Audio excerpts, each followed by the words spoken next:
Horror has always been fascinated with the human body. Bodies that transform, bodies that decay, bodies that are different. And if you watch enough classic horror films, you start to notice something strange. Disability shows up in these movies a lot.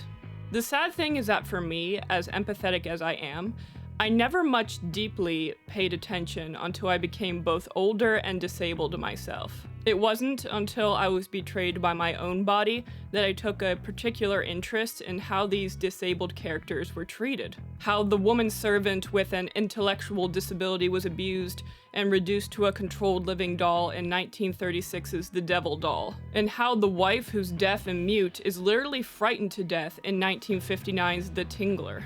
I began to see werewolves as an allegory for chronic illness, and find comfort in characters like Larry Talbot, who also have complicated relationships with their own bodies, and are under curses no one really seems to understand. I noticed that, yes, physical difference was often used as a translation for fear. These disabled characters were portrayed as monstrous, sometimes tragic, and sometimes, surprisingly, sympathetic. But the more I watched, the more I began wondering, what were these films actually saying about disability? Today we're looking at 5 classic horror films that were made between 1924 and 1960. This era essentially created the cinematic language for disability, long before modern rights or representation existed. We're exploring how they portray physical difference, identity, and the monstrous labels that we're still untangling today. And 2 of these films on the list were so controversial when they came out that people walked out of the theater and fainted. And they were either banned and/or heavily censored for decades. I'm Adriana Oyster, a chronically ill writer and disability advocate, and thank you so much for visiting my channel.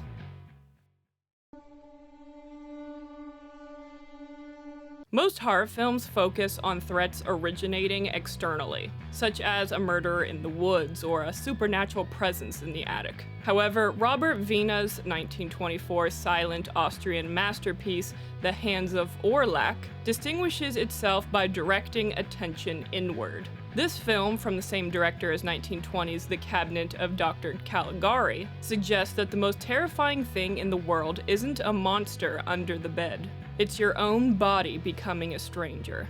The film is based off the 1920 French novel by Maurice Renard. When we talk about disability in horror, we often see it used as a cheap trope for villainy. But Orlac treats it as a psychological horror. For Paul Orlac, a world-famous pianist who loses his hands in a train wreck, the trauma isn't just the loss of function, it's the invasion of his identity. When he is gifted the hands of an executed murderer, his disability becomes a site of existential dread. He doesn't just fear he can't play the piano, he fears his new hands have a moral memory of their own.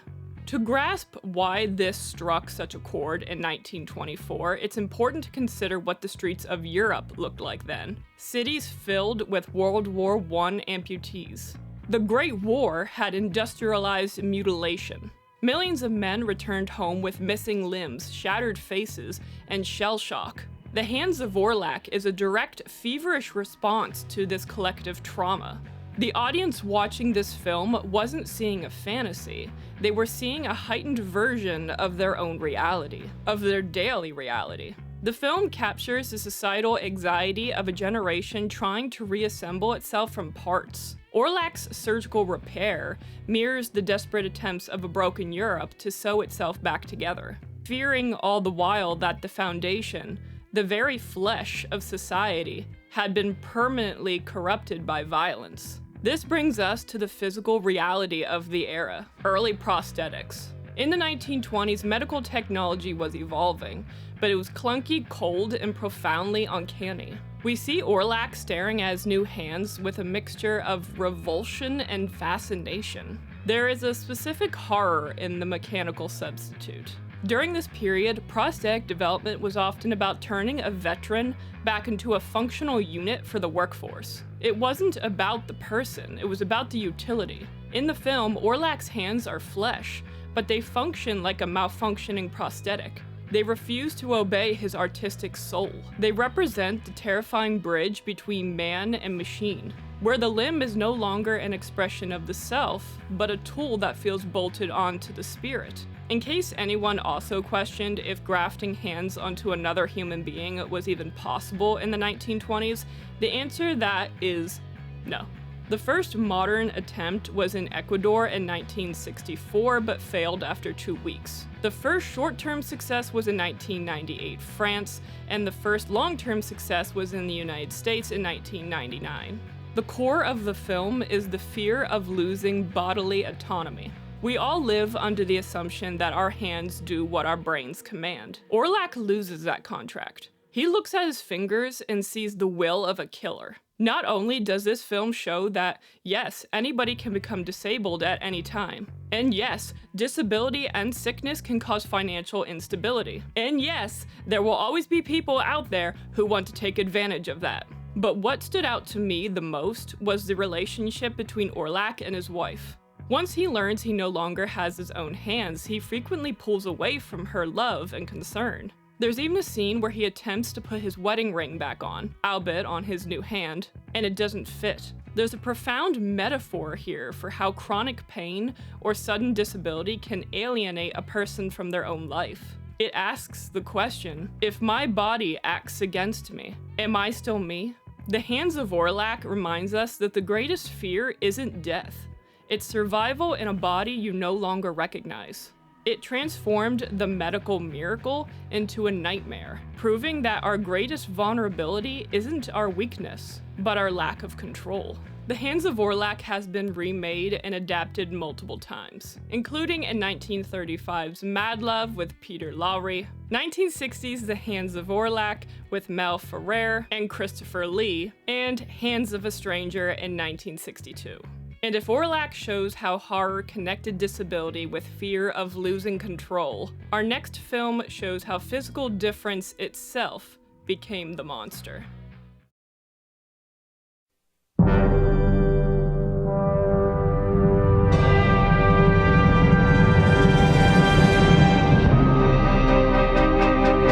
The Phantom of the Opera.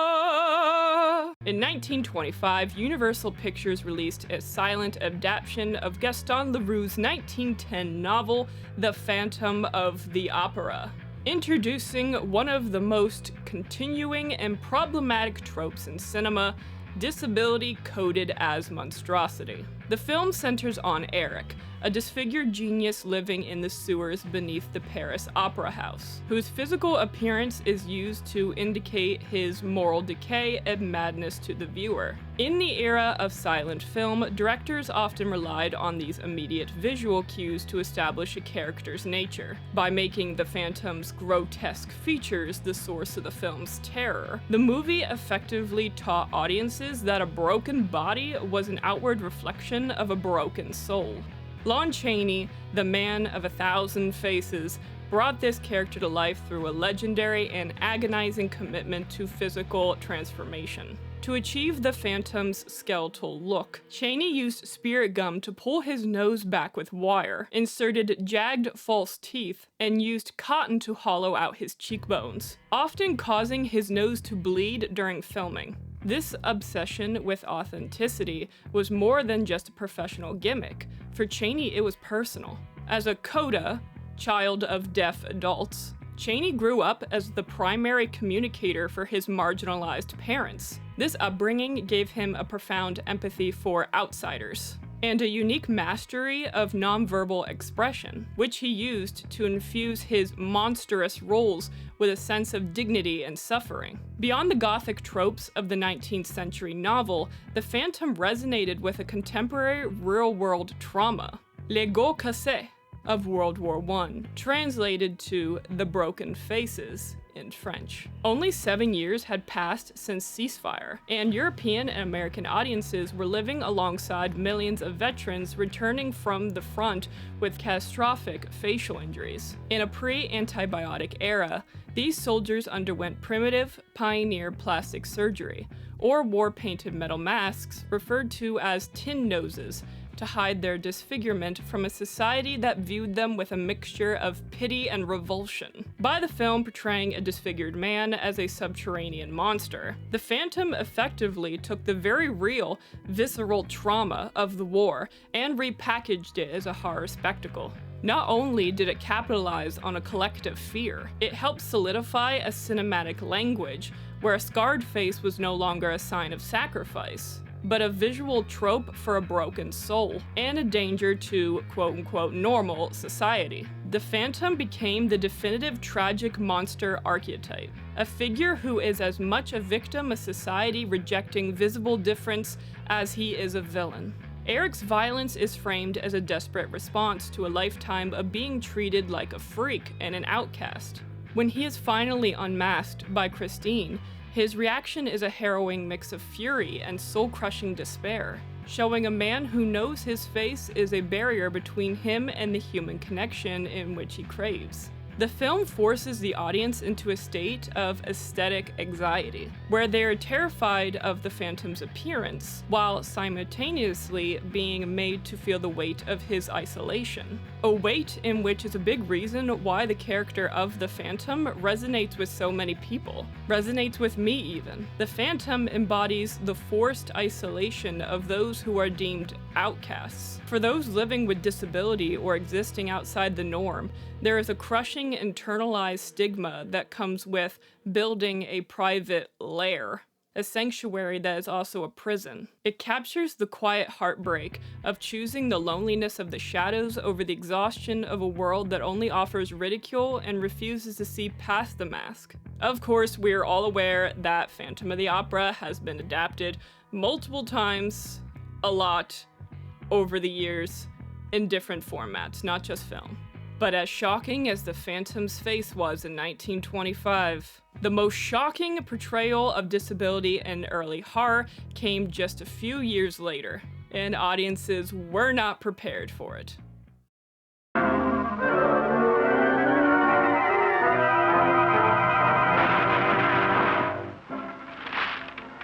We didn't lie to you folks.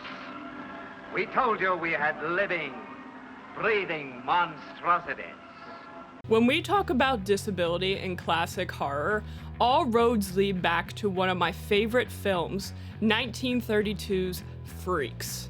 This film was born into a world defined by the Great Depression, arriving at a time when the American dream seemed hopeless, and is hopeless to begin with, actually, depending on your viewpoint, and breadlines were down the street on the daily. In this era, the sideshow was a staple of entertainment. Audiences were used to paying a nickel to gawk at human oddities from a safe distance, but they weren't used to seeing them as heroes in their own stories. From the perspective of disabled people, the sideshow was one of the only places where disabled people could find work. Outside the circus tents, a series of dehumanizing ordinances known as ugly laws made it a criminal offense for anyone deemed unsightly or deformed to even appear in public. These laws, which stayed on the books in some cities until 1974, effectively banned disabled people from the streets to protect public sensibilities. You know, we can't make the able-bodied people feel guilty.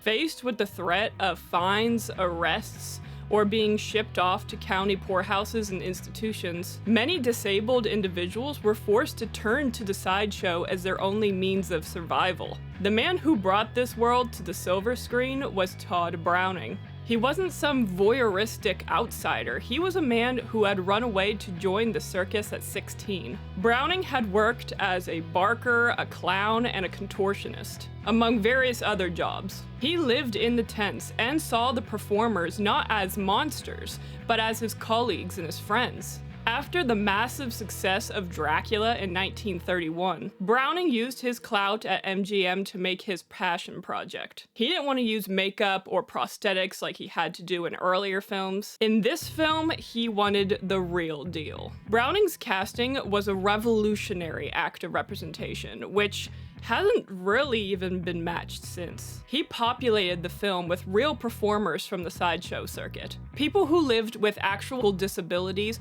and had spent their lives being treated as spectacles. For the first time, disabled people weren't just background texture or a punchline. They were the protagonists. This is also the only film on this list that has disabled characters played by disabled actors. Freaks is considered a horror, but really that's contradicted when we see them in slice-of-life scenes, doing laundry, smoking cigarettes, hanging out and vibing, and navigating complex romances. In the famous Gooble Gobble wedding feast scene, we see a community defining its own boundaries. When they chant "one of us," they are offering a tight-knit form of kinship to an outsider. One of us.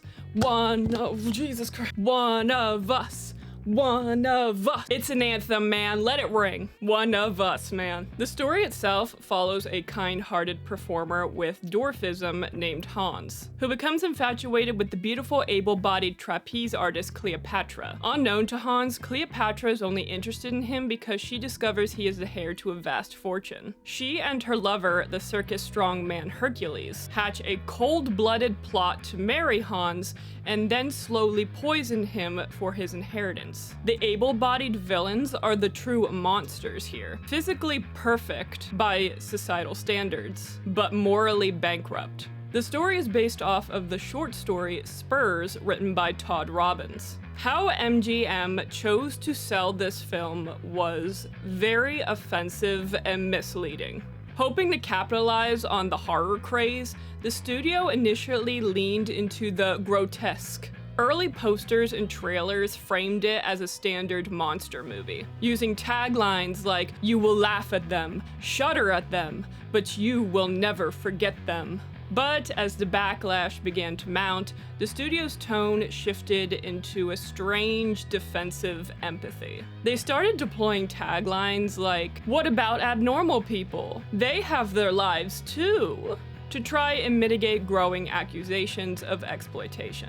While I won't spoil the exact details of the finale for those who haven't seen it, the film's final act descends into a nightmare of shadows and rain. During a violent storm, the sideshow performers discover the plot and mobilize in Hans' defense. There's a memorable sequence where they are shown moving through the mud under circus wagons to hunt down the conspirators. For me at least, there is a deeper, more existential horror at play in this ending. It serves as a chilling reminder that the line between us and them is paper thin. It's a reminder that we can all become one of us at any time. Disability is the only minority group that anyone can join in a single second of misfortune, or as the villains learn, through the consequences of their own cruelty. It strips away the comfort of the able-bodied viewer, forcing them to recognize that their status is temporary.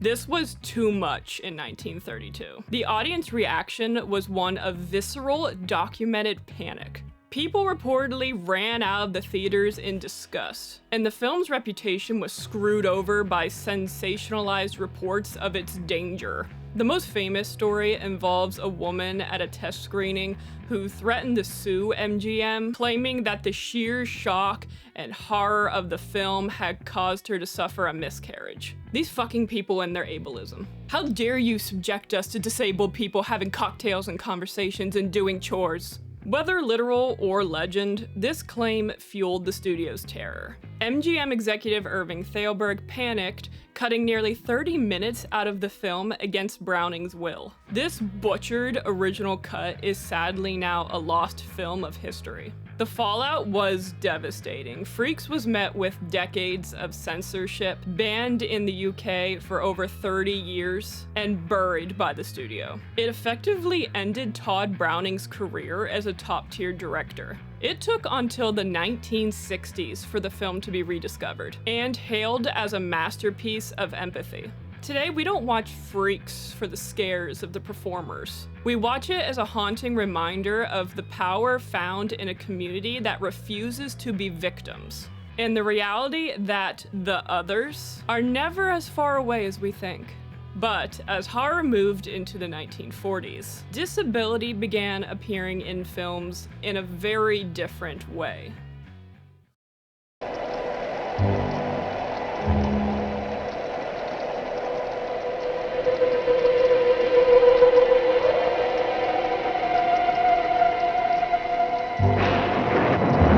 So, fun fact, I did not even know this movie existed until I was researching for this video. But I'm so glad I found it because it is such an important piece of disability film. In 1946's The Spiral Staircase, the shadows of the old mansion hide a horror rooted in the very real, very raw post-war anxieties of a world once again trying to rebuild itself. As millions of World War II veterans returned home with visible and invisible disabilities, cinema began to reflect a darker clinical fear, the lingering shadow of eugenics. This film is groundbreaking as an early example of a horror story featuring a serial killer who explicitly targets women with disabilities. The antagonist is a self-appointed perfectionist who believes they are doing the world a favor by cleansing it of those they deem imperfect, famously stating in the movie there is, quote, "no room in the whole world for imperfection."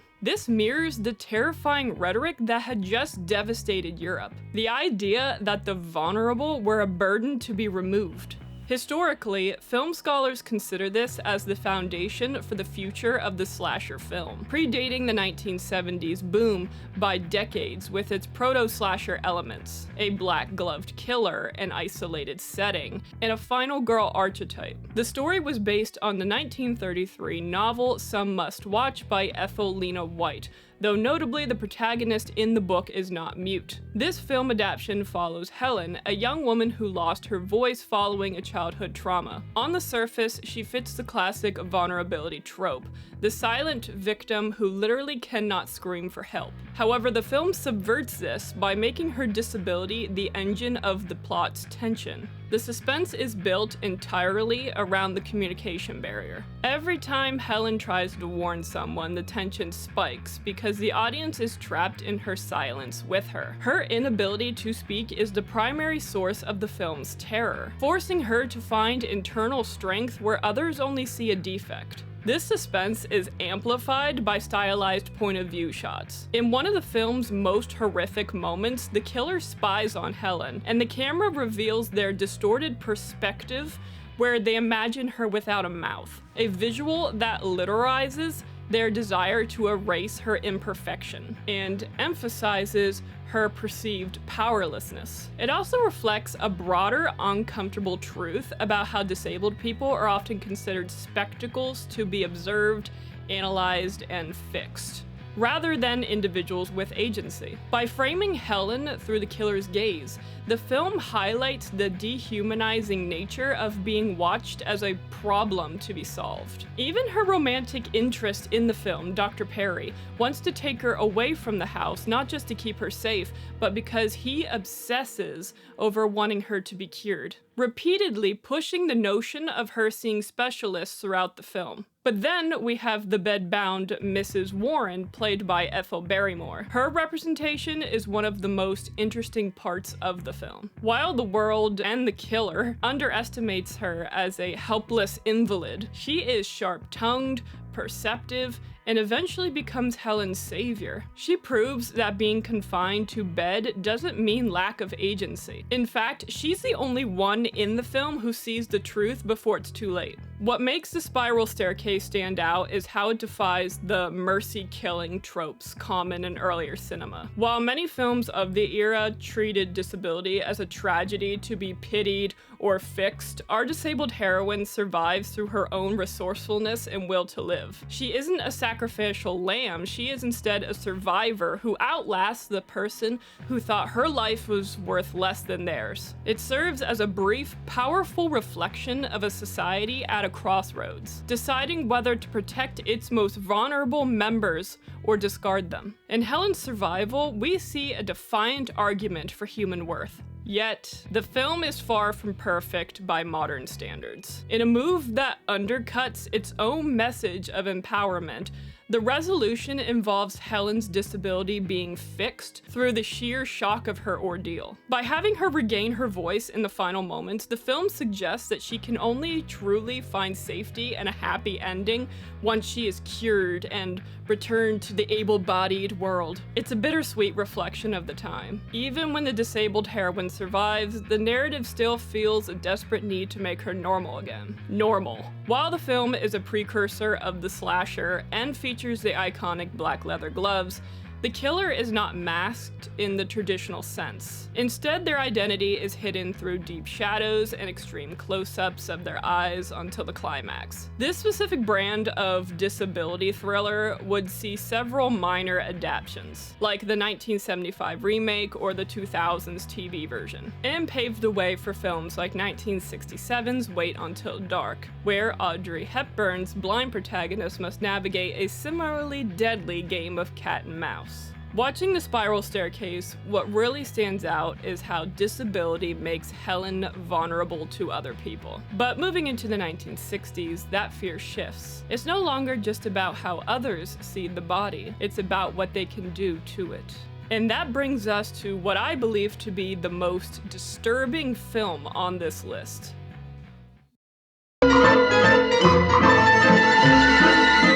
Eyes Without a Face. I'm gonna have to pull out some French again. In the 1960 French film Eyes Without a Face, the horror is not found in Christian's disfigurement, but in the clinical surgical violence required to correct it.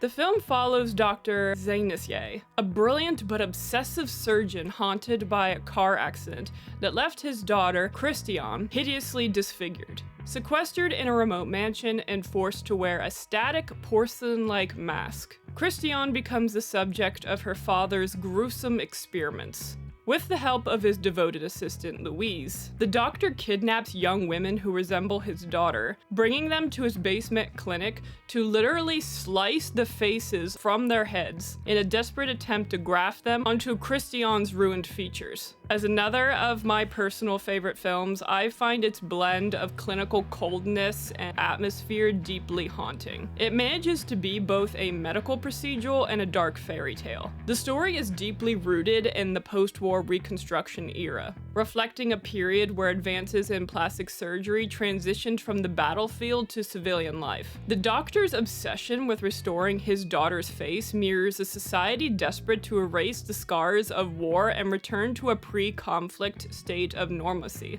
Yet, this medical ambition turns into a gothic nightmare. The film suggests that the technological reconstruction of a natural state is an impossible, perhaps even ghoulish endeavor that prioritizes the comfort of the observer over the patient. This film's commitment to this medical realism led to legendary audience reactions during its initial release. At the 1960 Edinburgh Film Festival, 7 people reportedly fainted during the infamous skin grafting scene. While the film was not outright banned, it faced significant censorship challenges and was sanitized for different markets.